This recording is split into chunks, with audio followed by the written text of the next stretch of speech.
لَقَدْ حَقَّ الْقَوْلُ عَلَى أَكْثَرِهِمْ فَهُمْ لَا يُؤْمِنُونَ. The truth has become absolutely manifest. What that means is the truth has become absolutely clear. The word has become proven itself to be true. To the vast majority of them, they still won't believe. فَهُمْ لَا يُؤْمِنُونَ. And they're not going to believe. Allah is saying something just mind-boggling here. He's saying most of them are actually already aware that the word you're saying is absolutely what? True. And they're still not going to believe. In the previous ayah, they have a long history of having no clue. In this ayah, they have every clue. They know. They know. And they still won't believe. But the question arises, if they're not going to believe, what's the point? Why even tell him, you go warn these people and they're not going to believe? Let's start at the top though. How did the truth become absolutely clear to them? There is an undeniable combination. The perfect word of Allah and the perfect character of the Prophet ﷺ. That's how guidance happens, right? Messenger and message. The both of them are at their peak. The greatest messenger and the greatest message ever. Those came together, so even the kafir, the denier, deep down inside knows there's no way we can respond to him. That is in fact the word of Allah. And Allah, I could not have known that, you could not have known that, even the Prophet could not have known that, sallallahu alaihi wasallam. Allah takes a good look inside their hearts and then does a diagnostic analysis and then reveals the ayah. The truth has absolutely become clear, the word has become absolutely true to them deep inside themselves. And for most of them that's the case, they already know. They're just not going to believe. Now, isn't it interesting that the Qur'an is enough for the Prophet sallallahu alaihi wasallam as a validation? Didn't he validate the Prophet in the beginning? He says it's not just enough validation for you, it's also validation for them. Don't worry. You don't have to think it's not convincing enough or it's not getting across. It got across. I'm telling you it got across. They're just not letting you see it. Now, the question then, the other beautiful thing about this ayah, scary thing too, Allah says they will not believe. فَهُمْ لَا يُؤْمِنُونَ. The word yu'minun is a verb. And when the verb is used, it means it's temporary. Meaning for now they're not going to believe. But eventually, something might happen that they will believe. Now what is that? That's actually an indication in the Qur'an, a principle that is mentioned several places in the Qur'an. Please pay attention to it. The stubborn disbeliever who rejects the truth even after knowing the truth, there does come a time when he or she does believe. You know when? When they see the punishment. When they see the punishment, they decide, Inna mu'minun. Like Allah says in Surah Al-Dukhan, Rabbana kshif anna al-adhab, inna mu'minun. Rabb, remove the punishment from us. We're ready to believe. We're ready to believe. Absarna wa sami'na. Farji'na na'mal salihan. We see now, so we're ready to listen. We see, now we're ready to listen. Allah here says they don't believe for now, almost alluding to the fact that eventually, when they see the punishment, what's going to happen? They will believe. But He tells us other places, أَنَّا لَهُمُ الذِّكْرَى. What's the point now? I asked you to believe in the unseen, not in believing in something you can see, even an animal can do. A cat can see a fire and wow. That's not an accomplishment. It's not called belief for that reason. So now here He says they're not going to believe, but then the most important part of this ayah, I held off till the end. I asked you a really hard question. If they're not going to believe, then what's the point? Why are you telling me to do an impossible job? There's one word in this ayah, one word that answers that question. He says, لَقَدْ حَقَّ الْقَوْلُ عَلَى أَكْثَرِهِمْ. The truth has become absolutely clear to most of them. And even then they won't believe. If most of them won't believe, then who will? The least of them will, yes? There's a small minority among them who will believe. And the Prophet is being told, sallallahu alaihi wasallam, you need to warn all of them because you don't know which ones might believe. And I'll let you know though, most of them won't. It's not called a tough straight path for no reason. Just work with the fact that you're only going to get a few. And I'm not even going to tell you who they are. If you could just tell me who they are, my job might become easier. I just go after them, don't waste my time with everybody else. Nope, not going to tell you. Just most of them won't believe. And by the way, seriously, they're not going to believe. Like, how stubborn are they? The next ayah will tell you, إِنَّا جَعَلْنَا فِي أَعْنَاقِهِمْ أَغْلَالًا. No doubt about it, we have put collars, metal collars in their necks. Like a thick collar made of metal, bracelet thingy like this. And it's got chains on it. When does someone have that? No, think more than punishment. Prison. This is prison. They've got these guys chained next to each other, one to the next, to the next, to the next. Each one of them has a collar. فَهِيَ إِلَى الْأَذْقَانِ, it goes up to the chin. So this collar is like this, it's up to the chin. And they're walking like this. فَهُمْ مُقْمَحُونَ. Then their necks are being held up. That's how, this is an imagery of prison. I want you to remember, this is an image of prison. What does that have to do with this? Allah is not telling you that if you go to the Quraysh, if you go to Abu Jahl right now, you're going to see a collar on his neck and he's going to say, could you please take this off? It's really uncomfortable. No, no, no. Is this a visible or an invisible collar? It's an invisible collar. But you know what? I need you to understand the imagery of prison first. These people are chained, which means they're in prison. And if they're in prison, they are cut off from the outside world, yes? Because when you're in prison, you don't know what's happening where? In the outside world, which means you are unaware, clueless, and heedless. Is there that word already come?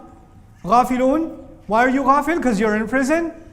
And if you have a collar like this, you can't really look around, which means you can't even know what's going on in your immediate surroundings. You're even more heedless, more clueless. And then you have to say that in prison, if somebody gets thrown in prison, you should be able to say, why did they deserve it? Why did you go to prison? In order to go to prison, you have to be charged with a crime, yes? But the ayat before already charged him with a crime. The truth already became clear to him. The word was absolutely manifest to them, and they still didn't believe. That's the crime. And when that's the crime, they should go to prison. But then you don't just go to prison, your punishment should fit the crime. You ever heard this phrase before? The punishment should fit the crime? Now, so far what we know about the punishment is he's got a collar right here. On his what? On his neck. Did Allah say He knows the truth in His heart? Did He allude to the fact that He already knows what's the truth? He did. So the truth is in his heart, but he's too arrogant to let it out of his mouth. It gets stuck in his neck. It never makes its way to his mouth. He holds it in. That's why they're called a kafir. Kafir means someone who buries the truth. Kafir is also used for a farmer who plants the seed, because he buries the seed. So the fact that they keep it under their neck itself gets locked up.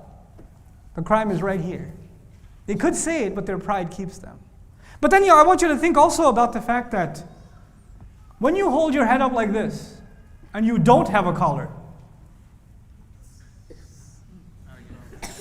what is that?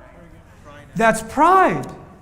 The image of a prisoner having his neck up like this is a humiliating image. But Allah compares that head up high with the proud disbeliever who out of his arrogance and his stubbornness and his pride refuses to listen to this message. He thinks that he's being proud. Allah calls his pride a prison. He calls it a prison. He's in prison. He doesn't even know that he's enslaved by his own pride. It's incredible imagery in the ayah. Then last thing about this ayah, when you do have this collar on your neck, can you see yourself? No. Forget being unaware of what's happening outside of prison or around you. You can't even take a good look at who? Your own self. فَأَنْسَاهُمْ أَنفُسَهُمْ أُولَٰئِكَ هُمُ الْفَاسِقُونَ. He made them forget themselves. They can't even see their own selves. إِذَا أَخْرَجَ يَدَهُ لَمْ يَكَدْ يَرَاهَا, Quran says. If he would take his hand out, he almost can't even see his own hand. This is how bad their situation is. That's how stubborn they are. But their stubbornness, Allah is not. When I read this ayah, I was like, okay, probably Allah is going to move on to the next subject now, because that's enough of a beating. There's another ayah. وَجَعَلْنَا مِن بَيْنِ أَيْدِيهِمْ سَدًّا. And right in front of them we put a wall. وَمِنْ خَلْفِهِمْ سَدًّا. And behind them we put a wall. فَأَغْشَيْنَاهُمْ. We covered them. فَهُمْ لَا يُبْصِرُونَ. Then they can't see. You're in prison, you're chained to other people, there's a wall in front of you and there's a wall behind you. Why didn't he mention walls on the sides? Because when you're chained, you can only move what? And you can't even look around because you have a collar. So all you can see is front and back, that's it. You can get pulled back or pushed forward. That's it. The image is being completed. They are only headed in this direction. Now what did Allah say? There's a wall in front of them and there's a wall behind them. What is the purpose of a wall? You can't escape. Another purpose of a wall is you can't see beyond it. Yes? That's what makes you unaware. But there are 3 blocks. Wall in front, wall behind, and cover on top. This is really, really important. When I say really important 2 times with saying really, really, that means it's really, really important. If I just say really important, I'm just trying to keep you awake. But if I say really, really important, then it's really, really important. 3 blocks. The first block was where? Right in front of them. I need you to understand what that means. There's a block right in front of them. You know what's right in front of us? Everything. When I wake up, my house is right in front of me. When I go downstairs, my kids are right in front of me. When I go outside, the sky is right in front of me. When I get in the car, my car is right in front of me. My friends are right in front of me. Quran is right in front of me. All of life, all of Allah's creation is always where? Right in front of me. And that creation, that life, that sky, that earth, that tree, that child, that spouse, they are all reminders of Allah. All of them. But they are blocked from this. So they see all of that stuff, but none of it reminds them of Allah. None of it is enough for them to think. They are blocked from that path to truth. In other words, the first wall is the wall of creation. I want you to understand what that is. Everything Allah created is right in front of us. It's always there. You're not always reading Quran. You're not always doing ibadah. You're not always doing... But you know what? Whenever you're awake, what is always in front of you? Creation's always in front of you. Something to reflect upon with your eyes is always there. That's the first block. The second block is where? Behind them. What is behind us? Our history. My own history, my people's history, the history of other nations, that's all where? They don't look at the world around them because of the wall in front of them. They don't even care to reflect upon what happened to people before them. And so they have a block even behind them. Now there's 2 so far. There's the world around you, number 1, and there's history, number 2. But then that's not enough. They're blocked somewhere else too. Where? فَأَغْشَيْنَاهُمْ. We covered them from the top.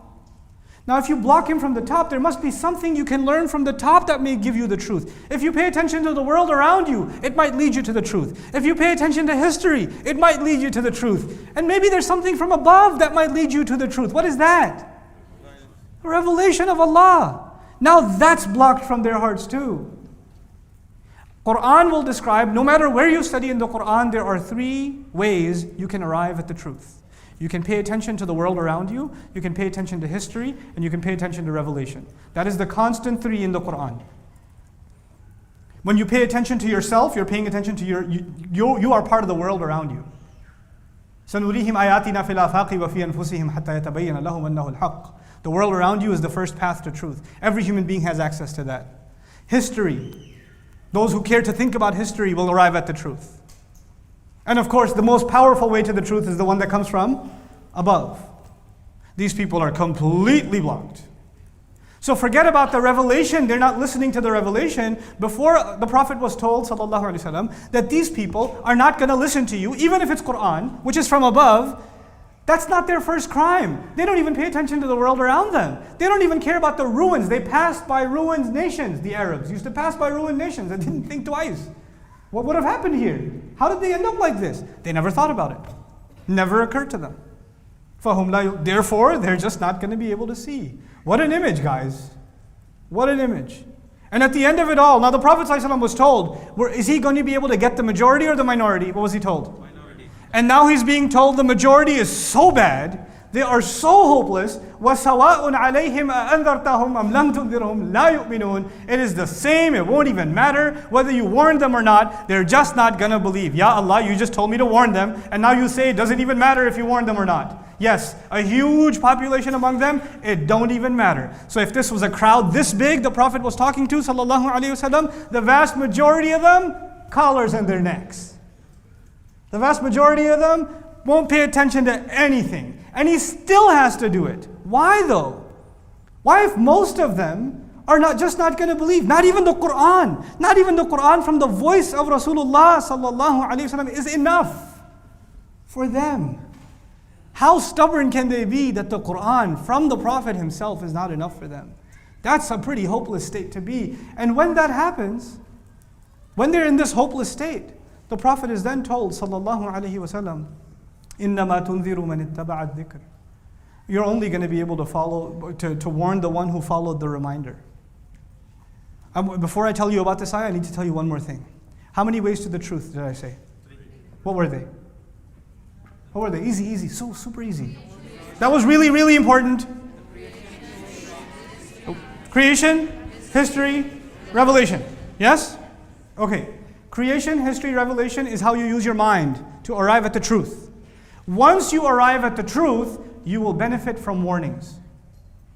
There's 1, 2, 3, and what's number 4? The warnings. If you give warnings before arriving at the truth, it'll mean anything. Sometimes our kids don't know anything about Islam. Beti namaz padho. Why should I pray, Mom? Allah will be very angry, but I will be even more angry.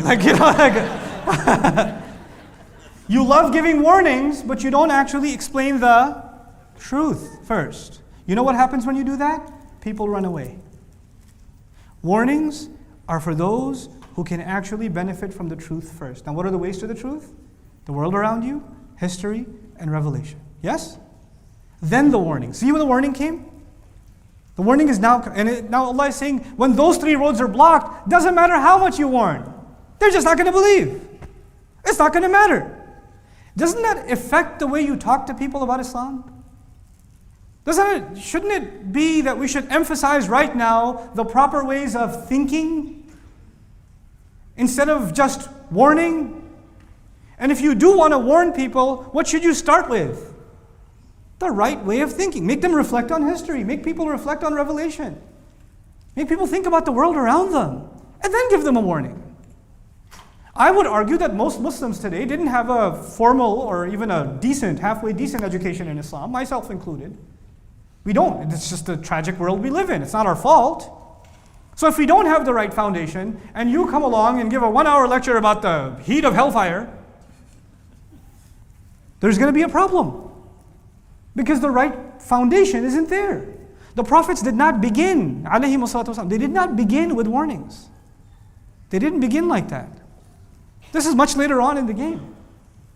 So now let's talk about this ayah. You're only going to be able to warn the one who followed the reminder. Man ittaba'a dhikra.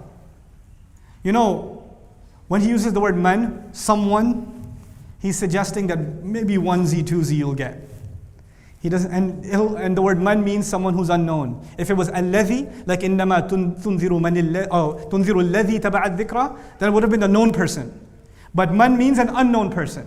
In other words, the Prophet is talking to a large crowd, sallallahu alaihi wasallam, and there's somebody in there. He doesn't even know who it is. And they start following what he's saying, and they're thinking about it. Now there's a difference between following the reminder and following the command. When you follow a command like prayer, you can see me praying.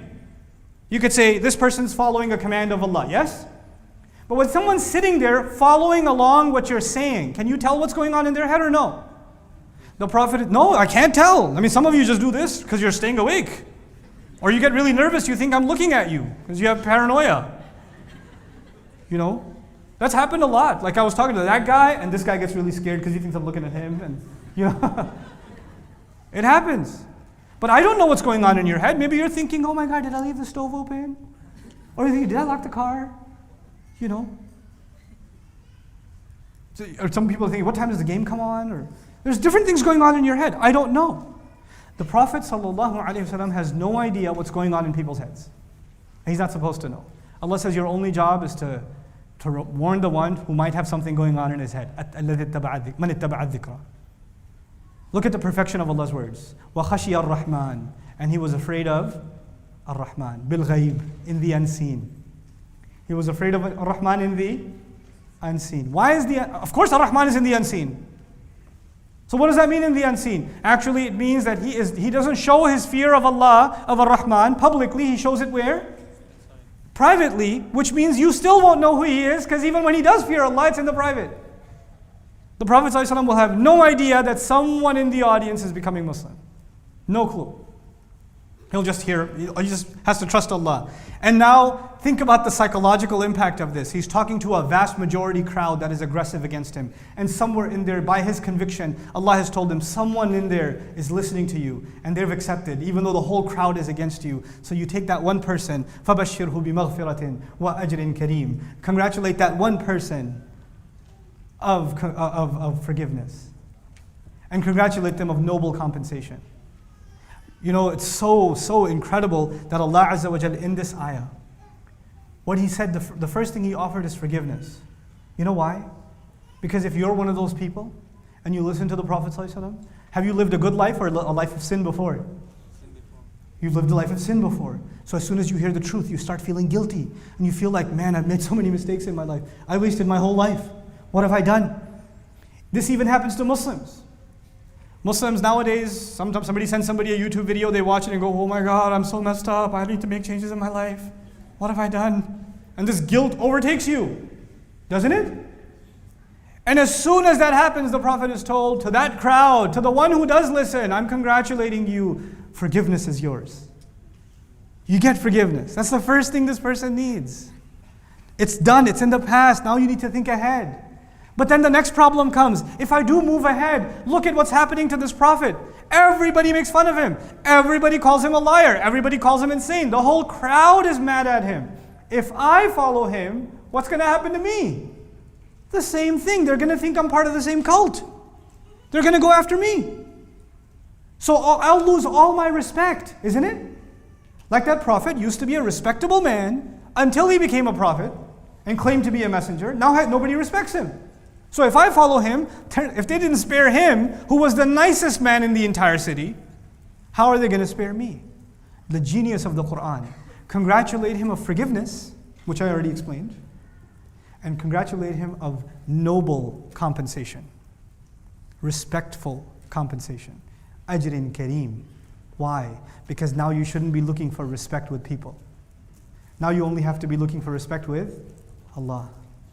Your definition of where you find dignity and respect changes. You don't care what people think anymore. You're your own man now. You're your own woman now. The only dignity you want is from Allah. It freed you up from peer pressure. This one statement, you know what it did? You should have hope and you should not be afraid of people anymore.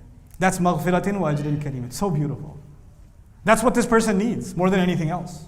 فَبَشِّرْهُ بِمَغْفِرَةٍ وَأَجْرٍ كَرِيمٍ. We're almost done. One last ayah. إِنَّا نَحْنُ نُحْيِي الْمَوْتَى.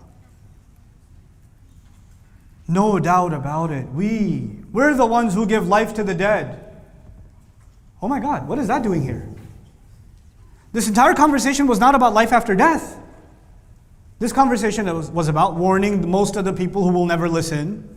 How the Qur'an is so perfect, but that doesn't even matter. Very, very few, maybe one guy might listen. Isn't that the conversation? And all of a sudden, in the concluding commentary, we give life to the dead. Why? The first obvious answer that some commentators have given is that, of course, the warning is about life after death.